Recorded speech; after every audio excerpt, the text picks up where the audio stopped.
අද වෙසක් පුර 15ක් පෝය උදාවත් සමගම ධර්ම YouTube නාලිකාව අද පෝයේ වැදගත් වූ සුවිශේෂ කරුණු කාරණා රාශියක් රැගෙනයි මම අද ඔබට ආවේ. එහෙමනම් ලොකු කුඩා සීලු දෙනාගෙන්ම අපි ඇහුවොත් හැමෝගෙම හිතේ තියෙන්නේ හැමෝම ප්‍රකාශ කරන්නේ බුදු තෙමගුලක් පමණයි. එහෙමනම් එතනින් එහාට ගිහිල්ලා ශාසනික වශයෙන් මේ ගෞතම සම්බුද්ධ ශාසනයේ අදවැනි උතුම් පුර 15ක පෝය දවසක සිදුවුම් 21ක් සිද්ධ වුණා. එහෙමනම් ලංකාවාසී ලෝකවාසී ඔබ සියලු දෙනා වාසනාවන්ත වුණා. ඒ සිදුවීම් 11 පෙළගස්සමින් එකින් එකට පැහැදිලි කිරීම. එහෙමනම් අපි බලමු ඒ තෙමගුල ගත්තාම ප්‍රථම ඉපදීම එහෙමනම් එදා ඒ 20 අසංකේය කල්ප ලක්ෂයක් සසරේ පාරමී ධර්මයන් සම්පූර්ණ කරා. සම්පූර්ණ කරගෙන ඇවිල්ලා අවසාන මිනිස් මව් කුසක උප්පත්තියක් ලබනවා ඒ සුද්ධෝදන රජමැදුලේ සුද්ධෝදන රජතුමාගේ බිසවට දාව. ඒ ඇසලපුර 15ක් දවසක කුස පිළිසිඳගෙන අදවැනි වෙසක් පුර 15ක් පෝය දිනයක ඒ ලුම්බිනි සල්ුවේනේදී මේ ලෝකෙට පහළ වෙන්නේ තනියම නෙවෙයි. සම්බුද්ධත්වයේ සඳහා උපයෝගී වෙන ඒ වටිනා කියන සහජාතු වස්තු 7ක් මේ ලෝකෙට එකම මොහොතේ එකම වෙලාවේ පහළ වෙන වෙලාවේ මේ මහ පොළොව 7 වතාවක් ගිගුරුන් දෙමින් කම්පා වෙන්න පටන් ගත්තා. ඒ වගේම තමයි නිරේ ගිනි දැල් ඇවිලෙන එක සුළු මොහොතකට නතර වුණා. ඒ වගේම තමයි මිනිස් මව් කුසක හෝ මේ ත්‍රිසංගත සතෙකුටවත් ප්‍රසූතියක් උනේ නැහැ කියලා තමයි ධර්ම ඉතිහාසයේ සඳහන් වෙන්නේ. බලන්න කොයි තරම් සුවිශේෂ වූ පෝයක්ද. එහෙමනම් මේ සාජාතු වස්තු හතත් අපි මොන දෙයටද උපයෝගී වුනේ? මේ වස්තු හත මොනවද කියන එක පැහැදිලි කරමින් ඉස්සරහට යන්. එහෙමනම් වෙසක් පුර 15ක් පෝය දිනේ සිද්ධාර්ථ කුමාරයා මේ ලෝකෙට පහළ වෙනවා. එහෙමනම් ඒකාසංකේය කල්ප ලක්ෂයක් සසරේ පාරමී ධර්මයන් සම්පූර්ණ කරගෙන අපේ ගෞතම සම්බුද්ධ ශාසනයේ අග්‍ර උපස්ථායක ධර්ම භාණ්ඩාගාරික ආනන්ද හාමුදුරු මේ ලෝකෙට පහළ වෙනවා.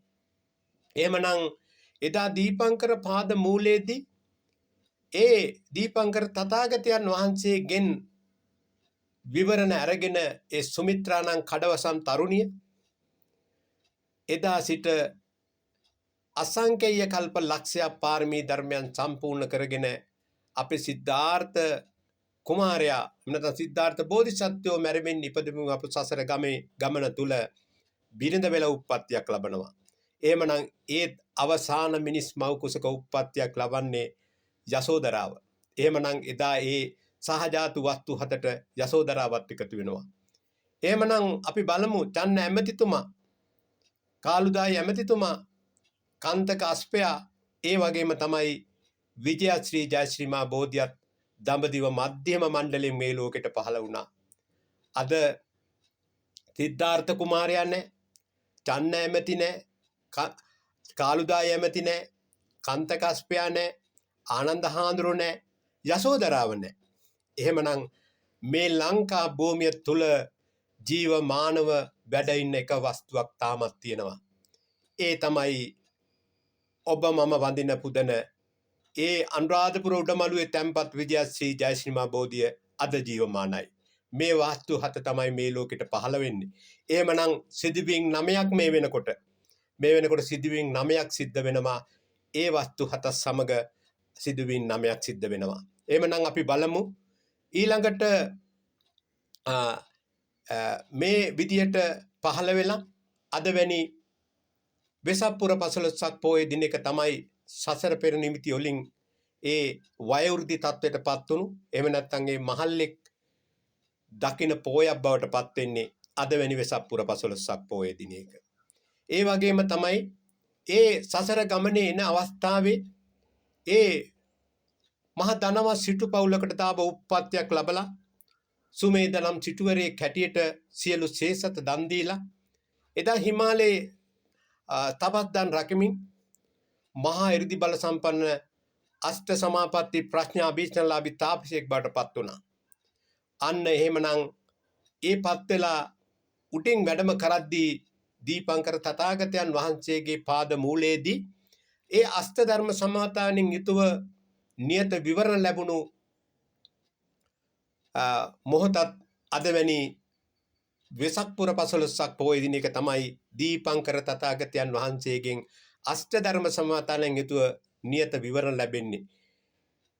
මේ විදිහට බලන්න කොයි තරම් සුවිශේෂ වූ කරුණු කාරණා රාශියක් එකතු වෙච්ච පොයක්ද. ඒ වගේම තමයි ඔබ දන්නවා බුද්ධත්වයට පත් වෙලා මාස 9ක කාලයක් ඇතුළත ලංකා භූමිය අරමුණු කරගෙන ඒ මයංගන ප්‍රදේශයට වැඩම කළා. ඉන් අනතුරුව බුද්ධත්වයට පත් වෙලා වසර 5ක් ඇතුළත මේ ලංකා භූමිය අරමුණු කරගෙන නාගදීපයට වැඩම කරනවා. ඒ චුල්ලෝදර මහෝදර නාග දෙපොළක් ඇතුළු ඇතිවෙච්ච විශාල ජීවිත හානියක් නතර කිරීම සඳහා උන්වහන්සේ වැඩම කරනවා. මෙන්න මේ වෙලාවේ දකිනවා මේ අවස්ථා දෙකම කැලණිය විමාන කරගෙන හිටපු මනුරක්කිත නාරජු. මේ නාරජු ආරාධනාවක් කරනවා ස්වාමීනි භාග්‍යවතුන් වහන්සේ අප වහන්සේ මයංගනයටත් වැඩම කරනකොට මම එතන හිටියා. අද මේ අපේ අතර ඇතිවෙච්ච ගැටුමක් මේ බහිම්බස් වීමක දුරදිග ගිහින් යුද්ධයක් බවට පත්වෙච්ච මේ විශාල ජීවිත හානියක් වෙන්න ගිය අවස්ථාවත් ඔබ වහන්සේ නතර කරා. ස්වාමීනි භාග්‍යවතුන් වහන්සේ මම කැලණියයි විමාන කරගෙන රජකම් කරන්නේ. ඔබ වහන්සේ කැලණියට වැඩම කරන සේක්වා කියලා ආරාධනා කළා. මේ ආරාධනාව පිළිගත්තත් තථාගතයන් වහන්සේ වසර 9ක් කිට්ටු වෙනකන් නැවත ලංකා භූමිය කරා වැඩම කළේ නැහැ. අන්න ඒ වෙලාවේ මානවක වෙස්වලාගත්තු මනුරක්කිත නා රජු ඒ ಭಾರತයට ගිහිල්ලා ජේතවන රාමේ අපේ තථාගතයන් වහන්සේලා ආරාධනා කරනවා ස්වාමීනි භාග්‍යවතුන් වහන්සේ සංඝයා සමග ලංකා භූමියට වැඩම කරන්න කියලා දානයකට. මේ ආරාධනාව පිළි අරගෙන ඒ 80 මහා ශාවක පිරිස සමගින් අපේ තථාගතයන් වහන්සේ වරප්‍රමුඛ 500ක් මේ මහරහතන් වහන්සේලා අද වැනි වෙසක් පුර 15ක් පොහොය දිනයක තමයි තුන්වෙනි වතාවට මේ ලංකා භූමියට වැඩම කළන්නේ. වැඩම කරලා ඒ කැලණිය ප්‍රදේශයට වැඩම කරපු අපේ තථාගතයන් වහන්සේට ඒ සමන්කූට පර්වතයේ අධිග්‍රහිත සුමන සමන් දිව්‍ය රාජයා ඉල්ලීමක් කරනවා ස්වාමීනි භාග්‍යවතුන් වහන්සේ මම සමන්කූට පර්වතයේ විමාන කරගෙන ඉන්න සුමන සමන් දිව්‍ය රාජයා ස්වාමීනි භාග්‍යවතුන් වහන්සේ ඔබ වහන්සේ සමන්කූට පර්වතයට වැඩම කරන්න. එහෙමනම් අන්න එදා ඒ සමන්කූට පර්වතයට වැඩම කරලා ඒ මහා ගලක් ඉන්ද්‍රනීල මාණික්කයක් බවට පත් වුණා. ඉන්ද්‍රනීල මාණික්කයක් බවට පත් වෙච්ච මේ ගල් පර්වතයේ උඩ තථාගතයන් වහන්සේගේ වංශිරිපා පීඨවුවෙත් අද වැනි වෙසක් පුර 15ක් පොහොය දිනයක. එහෙමනම් එදා ඉඳලා එදා වෙච්ච පොරොන්දුවක් මාස 6ක කාලයක් ඔබට මට වැඳගන්න අවස්ථාව දෙන්න පොරොන්දු වුණා සුමන සමන් දිව්‍ය රාජයා. ඒ මාස 6 වන්දනාමාන කරලා අවසාන පොය හැටියට වෙසක් පුර 15ක් පොහොය දිනේ තමයි ඒ අවසාන වන්දනාව කරන්න අපිට ලැබෙන්නේ. ඒකත් සුවිශේෂ වූ කාරණයක්. එහෙමනම් ඒ වගේම තමයි අද ශාසනයට එකතු වෙන වන්දනීය පූජනීය ගරුතර මහා සංඝරත්නය.